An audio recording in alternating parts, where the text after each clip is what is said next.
Well, it's historic. It's very important, as you say. It's the choice of words. To explicitly warn other countries that China is going to compromise your sovereignty and to warn them not to become dependent on China.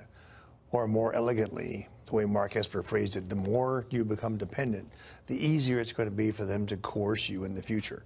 This has never happened before. Secretaries of Defense have been very cautious about talking about the China threat. In fact, for decades, you mentioned 20 years that you've been struggling on this policy. For 2 decades, they would never even say China's a threat. They would say concern or challenge or competitor.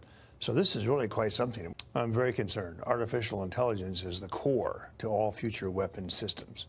The Chinese appear to be ahead of us in some aspects of it.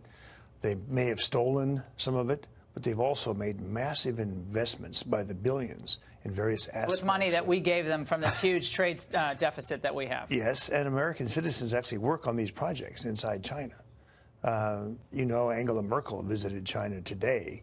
She is talking about high-tech cooperation with China. The Germans are quite advanced themselves in artificial intelligence. Not for long. Once they let the Chinese in the door, right? What happens when the Chinese come in the door? They gather the data. They have the back end in China. They have the control, do they not, Michael? Yes, they do. But Angela Merkel doesn't see it that way because the role of business in our country, the role of Wall Street, is still very powerful.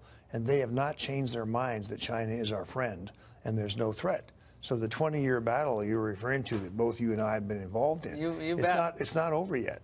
China still has many supporters. So the key thing is, if President Trump wins the trade war, the Europeans can slip in afterwards and get the benefit.